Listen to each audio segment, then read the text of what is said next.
Good morning students. आज हम हिंदी में पाठ 13 स्वच्छता, इसे मैंने आपको स्मार्ट क्लास के अंदर दिखाया था पूरा वीडियो इसका कि इसमें क्या बताने की कोशिश की गई है। आज इस चैप्टर को हम फिर से एक बार रीड करेंगे, ठीक है, ताकि इसका कंसेप्ट और अच्छे से क्लियर हो जाए। इसको मैंने दोबारा से इसलिए लिया है तो क्योंकि आप लोगों को पता चले कि कहाँ क्या लिखा हुआ है। काफ़ी बच्चे ऐसे हैं जो रीडिंग में थोड़े कच्चे हैं, ठीक है। वन बाय वन एक एक लाइन हम पढ़ेंगे और समझेंगे भी, ठीक है। काफ़ी बच्चों को समझ में आ भी गया होगा कि स्वच्छता कितनी ज़रूरी है, ठीक है। तो आज हम ये जो पाठ है, पाठ 13 स्वच्छता, इसे दोबारा से एक बार रिवाइज करेंगे, ठीक है। टेक्स्ट बुक में कहाँ कहाँ क्या लिखा है पाठ के अंदर उसको पढ़ेंगे। तो स्टार्ट करते हैं आज का हमारा सेशन। तो सबसे पहले पैराग्राफ के हिसाब से हम चलेंगे। पाठ 13 स्वच्छता। स्वच्छता और स्वास्थ्य का घनिष्ठ संबंध है। स्वच्छता और स्वास्थ्य क्या है? दोनों का घनिष्ठ संबंध है, मतलब एक दूसरे से जुड़े हैं। स्वच्छता रहेगी तो स्वास्थ्य भी अच्छा रहेगा, अगर गंदगी रहेगी तो हमारे स्वास्थ्य पर उसका बुरा असर पड़ेगा। स्वच्छता के अभाव में गंदगी फैलती है। गंदगी रोगों की जड़ है। यदि हम स्वच्छता संबंधी सतर्कता रखें और उचित स्थान पर ही कूड़ा डालें, यानी कि कचरा डालें, तो स्वच्छ जगत सुंदर जगत का निर्माण कर सकते हैं, साथ ही स्वस्थ भी रह सकते हैं, ठीक है। अगर स्वच्छता रहेगी और हम सतर्क रहेंगे तो कोई भी परेशानी नहीं आएगी। हमें इस बात का हमेशा ध्यान रखना है कि कचरा जो है वो कचरे के डब्बे में ही डालें और हम भी हमेशा स्वस्थ रहें। स्वच्छ जगत और सुंदर जगत का निर्माण हम कर सकें, ठीक है। स्वच्छता के साथ ही हमारी जिंदगी जुड़ी हुई है। अब इससे रिलेटेड एक इंसिडेंट है, वो मैं आपको बता रही हूँ। आपने एक बार पढ़ भी लिया है, दोबारा से एक बार पढ़ेंगे। एक दिन अजय ने मोहन को अपने जन्मदिन पर बुलाया। मोहन ने उसे उपहार में देने के लिए कहानियों की एक पुस्तक खरीदी। गिफ्ट में वो क्या लाया? बुक लाया। उसे रंगीन कागज में लपेटा और अजय के घर चल पड़ा। जैसे ही मोहन अजय की गली में पहुंचा, उसके ऊपर केले का एक छिलका गिरा। देखो ये जो है, इसके ऊपर केले का छिलका फेंक रहा है। इसका ध्यान है कि नहीं पता नहीं। कई बार क्या होता है, हम घर के अंदर बैठे होते हैं और ऐसे ही छिलका फेंक देते हैं। छिलका किसी के ऊपर भी गिर सकता है या छिलके के ऊपर आकर किसी का पैर फिसल भी सकता है, तो हमें ऐसा नहीं करना चाहिए। इससे क्या होता है, गंदगी भी फैलती है और दूसरों को नुकसान भी होता है। नेक्स्ट इसमें जो पैराग्राफ है वो हम पढ़ेंगे। देखो ये इसके घर पे चला गया है फ्रेंड इसका, कि इसमें जो इंसिडेंट है वो बताने की कोशिश की गई है। छी छी, कितनी बुरी आदत है सड़क पर छिलका फेंकना, मोहन ने मन में सोचा। मन ही मन उसने सोचा कि किस तरह से फेंक रहे हैं कचरा, इस तरह से। उसने छिलका उठाया और इधर उधर देखा। कुछ दूरी पर उसे कूड़ेदान दिखाई दिया। कई बार क्या होता है, कोई कचरा फेंकता है तो हम देखते हैं कि भाई ये तो फेंक दिया इसने, अब हमें कुछ करना पड़ेगा। तो वही चीज़ उसने भी की। कुछ दूरी पर उसको डस्टबिन दिखाई दिया और उसमें उसने डाल दिया। उसने छिलका उसमें डाल दिया। बहुत सा कूड़ा कूड़ेदान के बाहर फैला हुआ था। आपने देखा होगा कई बार डस्टबिन बड़ा वाला भी रखा हुआ होता है तो भी लोग कचरा बाहर ही फेंक के जाते हैं, उसके अंदर नहीं फेंकते और बाहर फेंक के जाते हैं। वहाँ मक्खियाँ भिनक रही थी और चारों ओर गंदगी फैली हुई थी, ठीक है। अब कचरा होगा तो बट ऑब्वियस है मक्खी मच्छर तो होने ही हैं। मक्खी मच्छर के कारण फिर क्या होती है, बीमारियाँ फैलती है, लोग बीमार होते हैं। नेक्स्ट इसमें पैराग्राफ जो है वो पढ़ूंगी मैं। कुछ और आगे बढ़ा तो मोहन को बड़ी बदबू आई। उसने देखा नालियों में कूड़े के कारण पानी रुका हुआ है, उसी पानी में बदबू आ रही है। अब लोग इधर उधर कचरा फेंकते हैं तो नालियों में फंस जाता है और फिर पानी जाम हो जाता है और वही पानी जाम होकर गंदगी फैलाता है, बदबू मारता है। मोहन ने ऐसा देखा।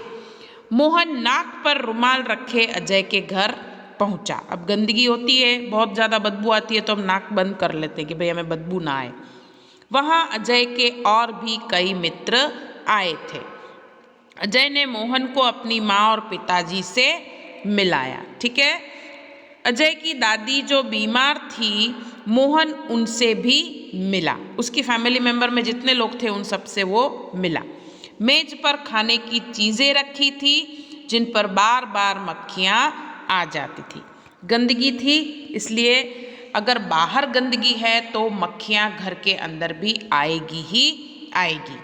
मोहन ने अजय से कहा, अजय तुम्हारे मोहल्ले में इतनी गंदगी क्यों है? नगर पालिका इसे साफ नहीं कराती? अब उस दोस्त ने उससे पूछ लिया कि भाई इतनी गंदगी क्यों है, कोई नगर पालिका वाले नहीं आते हैं क्लीनिंग करने के लिए?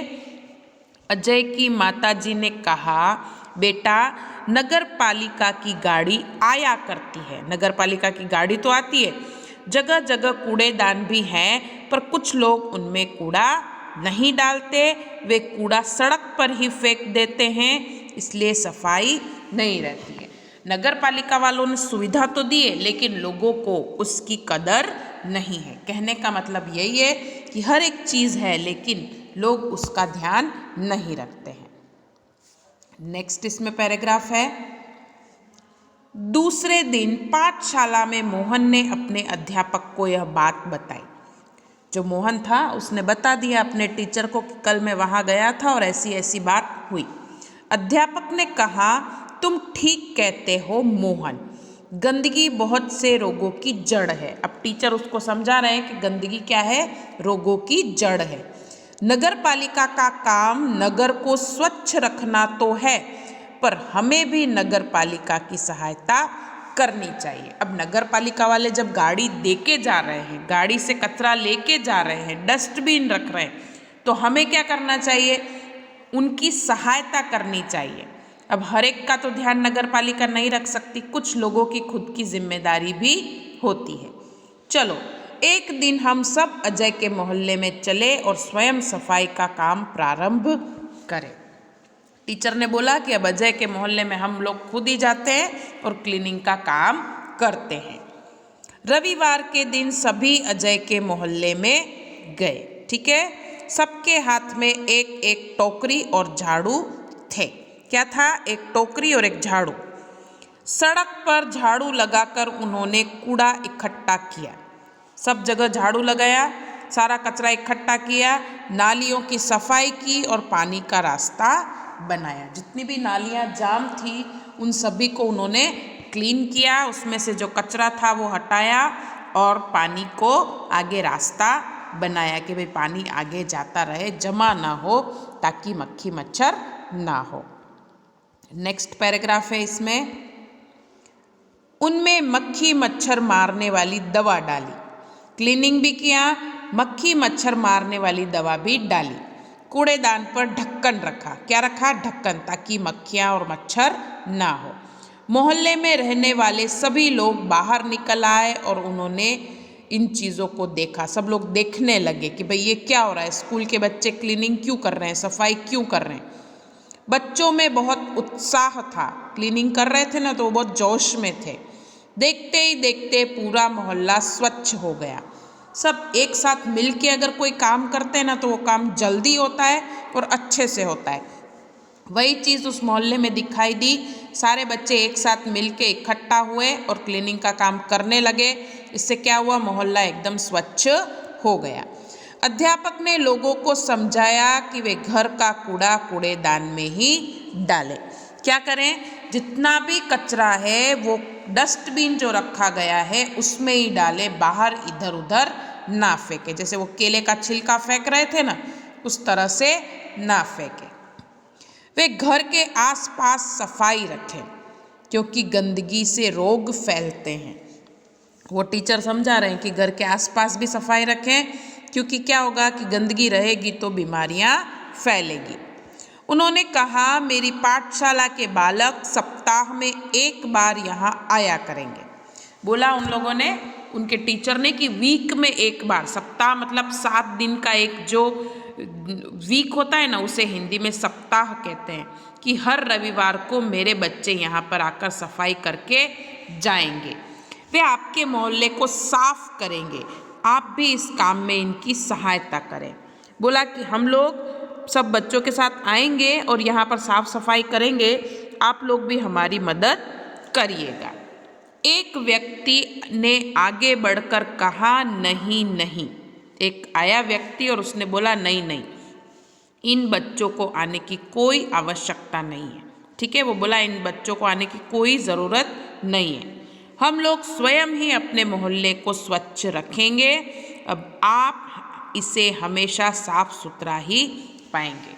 वो जो व्यक्ति बाहर निकल के आया, उसने उसके टीचर को बोला कि भाई अब हम खुद ही हमारा मोहल्ला स्वच्छ रखेंगे, आप लोगों को आने की ज़रूरत नहीं है, क्योंकि हमें समझ में आ गया है कि हमें हमेशा साफ सफाई रखनी है। ठीक है, अब आप जब भी आएंगे तो ये मोहल्ला स्वच्छ और सुंदर ही पाएंगे। तो ये था चैप्टर, जिसे मैंने 1 बाय 1 एक एक लाइन के हिसाब से आपको पढ़ाया। आपको भी इसको रीड करना है। एक बार तो रीड किया है आपने, दूसरी बार भी आपको रीड करना है। ठीक है, अब इसके आगे जो है वो है इसके शब्दार्थ। इसे हम समझ लेते हैं। सबसे पहले स्वच्छता यानी सफाई, निर्मलता। ठीक है, स्वच्छता यानी सफाई, निर्मलता। छिलका यानी फल आदि का आवरण, जैसे केले का छिलका, एप्पल का छिलका, छिलके होते हैं ना ऊपर फ्रूट के, सब्जियों के, वो सब। बदबू यानी दुर्गंध, बुरी गंध। जो अच्छी गंध नहीं होती है ना, उससे दुर्गंध या बदबू कहा जाता है। उत्साह यानी उमंग, जोश। ठीक है, किसी भी काम को करने का हमें बहुत ज़्यादा जोश आ जाता है कि नहीं आज तो मैं ये काम करके ही रहूँगा, वो कहलाता है उत्साह। ठीक है, प्रथम यानी पहला, फर्स्ट। कूड़ेदान यानी कचरा डालने का पात्र, जिसमें कचरा डाला जाता है उसे कूड़ादान कहा जाता है। दोष यानी अवगुण, अपराध। दोष यानी अवगुण, अपराध। ठीक है, उसके बाद उपहार यानी भेंट, नजराने की वस्तु। गिफ्ट देते हैं हम किसी को, वो कहलाता है उपहार, भेंट या नजराने की वस्तु। सप्ताह यानी 7 दिनों का समूह, 7 दिनों का जो ग्रुप होता है, 7 डेज जिसे वीक कहा जाता है, और हिंदी में 7 दिनों के समूह को सप्ताह कहा जाता है। मोहल्ला यानी गली, शेरी। गुजराती में शेरी कहा जाता है, हिंदी में गली कहा जाता है। ठीक है, स्ट्रीट। ओके, इंग्लिश में स्ट्रीट। तो ये थे शब्दार्थ जिनको मैंने आपको बताया। अब आपको होमवर्क के अंदर आज यही शब्दार्थ लिखने हैं। एक बार चैप्टर को रीड करना है, पूरे चैप्टर को लाइन बाय लाइन। उसके बाद ये जो शब्दार्थ हैं इनको हिंदी की नोटबुक में लिखना है। आई होप आप लोगों को मेरी बात समझ में आई। धन्यवाद।